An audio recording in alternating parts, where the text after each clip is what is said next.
এটা হলো সিধাম গুরুকুঞ্জ আশ্রম। এই আশ্রমের এটা মূল মন্দির। দেখুন,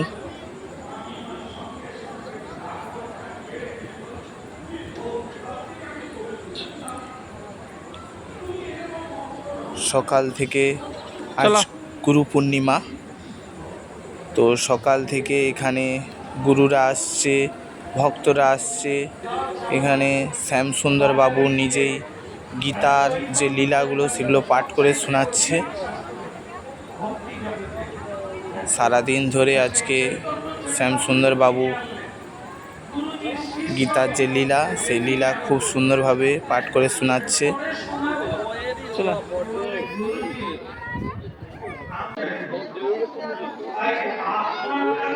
এটা হলো একটা জন্মস্থান, গুরুদেবের জন্মস্থান।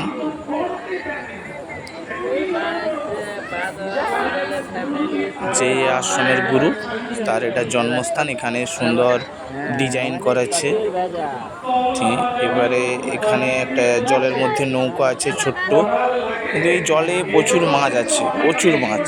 এটা ক্যামেরায় আসছে না, কিন্তু আমরা দেখেছি তো এখানে প্রচুর মাছ। আর এখানে প্রচুর ভক্ত সমাগম, সকাল থেকে প্রচুর ভক্ত। তো এটা রাত্রি 9:30টার দিকে হবে খুব টাইমটা।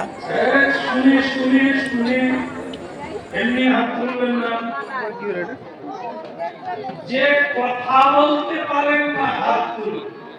হ্যাঁ, যে কথা বলতে পারেন।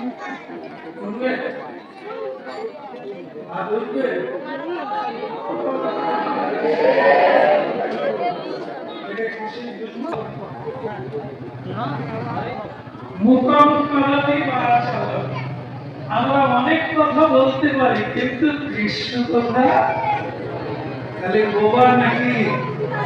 কারণ সংসারের কথায় বন্ধন হয়, আর কৃষ্ণ কথায় মুক্তি হবে। যতদিন না কৃষ্ণ বলতে পারবো, ততদিন আমরা যত লেখাপড়া শিখলেও, যত কথা বললেও আমরা গোবা ছাড়া। এখানে বিভিন্ন কুণ্ড আছে, পার্কের মতো। এখানে কুণ্ড আছে, অনেকগুলো কুণ্ড আছে। হ্যাঁ, যেমন শ্যামকুণ্ড, সেরকম রাধাকুণ্ড, এবং অনেক রকম কুণ্ড তৈরি করেছে ওনারা। তো এখানে বাচ্চাদের খেলনার অনেক কিছু জিনিসপত্র আছে। এখানে পুকুরের বোট আছে, আপনারা বোটে করে ঘুরতে পাবেন, কোনো পয়সা লাগবে না। এখানে বিভিন্ন রকমের গাছ লাগানো আছে এই জলের মধ্যে। পুকুরের এই একটা মাঝখানে একটা কুণ্ড করা আছে, চার সাইডে পুকুর। তো এখানে বোটে করে ঘুরতে পারবেন, এই তো বোট। আর এখানে শ্যামসুন্দর বাবুর গুরু চিত্র আছে। হ্যাঁ, তো ক্যামেরায় ভালো আসছে না, রাত হয়ে গেছে তো। এখানে জোট, এটা মূল মন্দির। এখানে গোপালজি স্থাপিত আছে। তাহলে এই পর্যন্ত রাখলাম। আবার যদি সন্ধ্যা আরতির পরে সুযোগ পাই, আবার কৃষ্ণ কথা বলবো। এখন বোধহয় সন্ধ্যা আরতির সময় হলো।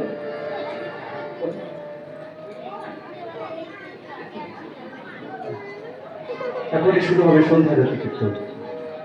প্রভুর পাদের বদলে আমরা যে কথাগুলো শুনলাম, সেই কথাগুলো যদি বাড়িতে আবার স্মৃতিচারণ করতে চান, সব তথ্যগুলো কিন্তু এই ভাগবত তত্ত্বের মধ্যে লুকায়িত আছে। যদি সংগ্রহ করতে চান, আপনারা সংগ্রহ রাখুন। এই তথ্যগুলো বাড়িতে বসে প্রাণীগুলো ভাষায় পড়বেন, ছেলেদের শোনাবেন। এই গ্রন্থটির মধ্যে তথ্যগুলো, আজকে যে ভাগবত পাঠগুলো হয়েছে সেগুলো আপনারা যে গীতাতে আছে, সেই গীতা আপনারা বাড়িতে নিয়ে যে পড়তে পারেন। বইটার মূল্য 100 টাকা। এখানে ভাগবত গীতা পাঠ করে শোনাচ্ছে, তারপরে সন্ধ্যা আরতির পরে আবার এসেছেন গুরুদেব, পাঠ করে শোনাচ্ছে। এটা 10টার দিকেরও, তো সারা রাত্রি হবে এরকম গুরুদেব আশ্বাস দিচ্ছে।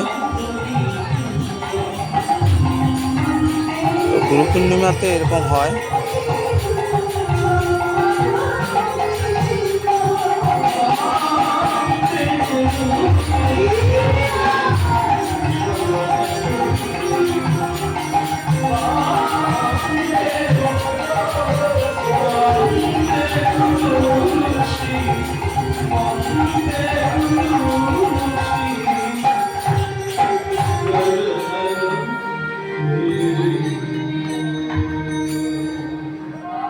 পুজো করতে গেলে, আমরা ভক্তের সেবা করতে গেলে আগেকার পুজো করি, আশীর্বাদ নিই। হরিনাম কীর্তন গাইতে গেলে আগে শ্রী গুরুদেবের বন্দনা করি আমরা। এই কারণে করি কি, যার কৃপা না হলে অবধি থেকে যাবে, পূর্ণতা প্রাপ্ত হওয়া যাবে না। তিনি হচ্ছেন গুরু। আজকে সকাল থেকে গুরু বন্দনা, গুরু প্রসঙ্গ, গুরু স্মরণ, গুরু সেবা, গুরুদেবের জয়ের ধ্বনি, আমরা সমষ্টি মিলিয়ে গুরু গুরু শব্দ। দিন তোর আনন্দে যাবে, ভজ গুরু নাম, সবাই জপ গুরু নাম।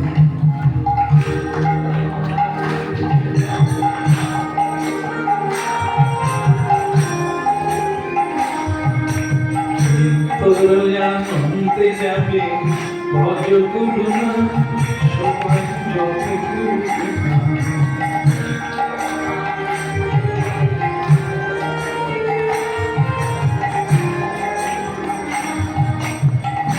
তোর আনন্দে যাবে, ভজ গুরু নাম, সবাই জপ গুরু নাম।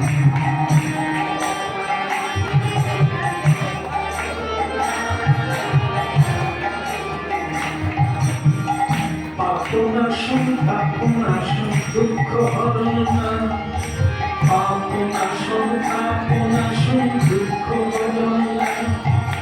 পাপের কাঙ্গালি পূর্ণ ব্রহ্ম।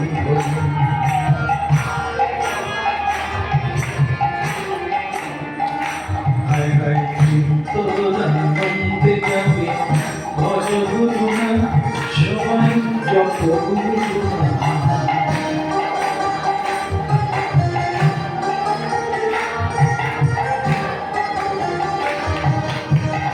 তোর আনন্দে যাবে, ভজ গুরু নাম, জপ গুরু নাম।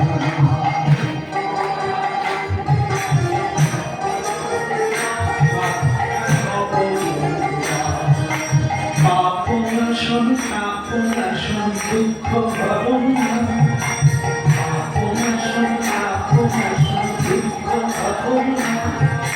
পাপনাশন পাপনাশন দুঃখ হরণ নাম।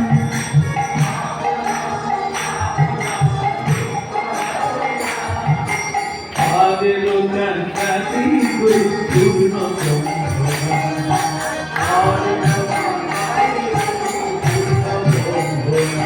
ওই পাদের কান্দাতি গুরু পূর্ণ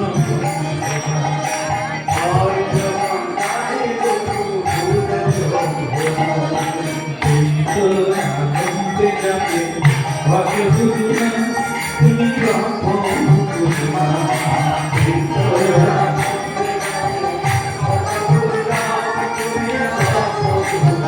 আপনারা বলুন।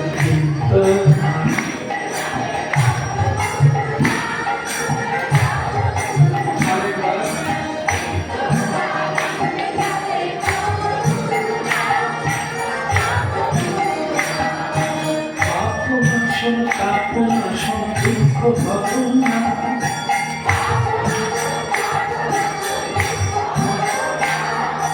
পাপনাশন পাপনাশন দুঃখ হরণ নাম। আগে কাঙ্গালি গুরু পূর্ণ ব্রহ্ম।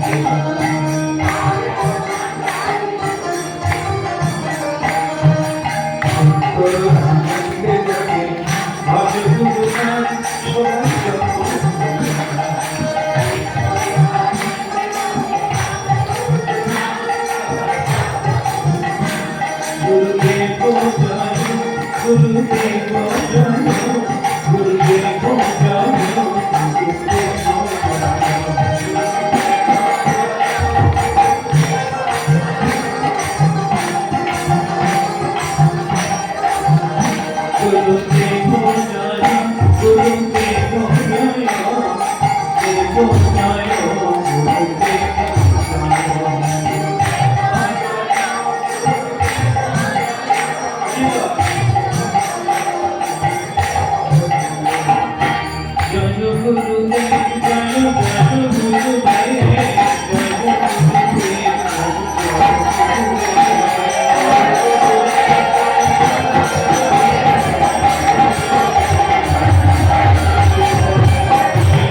উল্লেখ করেছে প্রকৃত গুরু পূজা হচ্ছে ব্যাসদেবের পূজা। সত্যবতী নন্দন পরাশর মুনির পুত্র, যার নাম দ্বৈপায়ন কৃষ্ণ বেদব্যাস, যিনি দ্বীপের মধ্যে জন্ম লাভ করেছিলেন, এই জন্য তার নাম দ্বৈপায়ন। অঙ্গের বর্ণ ছিল নীলাভ, তাই দ্বৈপায়ন কৃষ্ণ। যিনি বেদকে বিভাগ করেছিলেন, এই জন্য বেদব্যাস। যার কৃপা না হলে আজ আমরা এই সমবেত হয়ে জীবন যন্ত্রণা থেকে মুক্তি পেতাম না। এই জন্য আজকের দিনে স্বয়ং গুরু ব্যাসদেবের পূজার তিথি হয়েছে, যা আমরা পূজা করে জীবনকে ত্রাসিত থেকে, ত্রিতাপ জ্বালা থেকে আমরা শীতল লাভ করি, শান্তি লাভ করি। কলিকালে সর্বপ্রথম গুরু পূজা করেছিলেন মহাপ্রভু।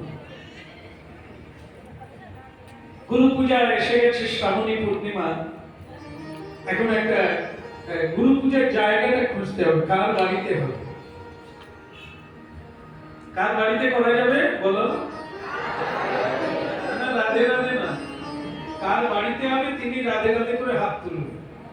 টোটাল কিন্তু খরচা দিতে হবে। এই যত ভক্তের সেবা হবে, প্যান্ডেল, লাইট, মাইক, ফুলের মালা, যা খরচা লাগবে সব দিতে হবে। হাত তুলুন, কার বাড়িতে হবে? হাত তুলে রাখেন, হাত তুলো। আগামীকাল ব্যাস পূজা, মানে স্বামী মহাপ্রভু ঘোষণা করছে ভক্তদের সামনে কার বাড়িতে করা যাবে। সকলে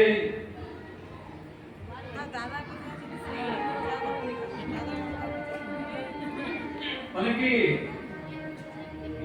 কি আছে বাড়িতে হলে কি হবে? সবচাইতে বড় যেটা হবে সেটা কি? খরচা হয়ে যাবে। সামান্য ব্যাপার, তারপরে কে আসবে তাও বলা যায় না। জায়গা কোথায়, এত অর্থ কোথায়? প্রায় সকলেই মাথা নিচু করে নিলেন, কিন্তু একজন তিনি গরিব মানুষ, তিনি বলে দিলেন প্রভু আমার বাড়িতে হবে।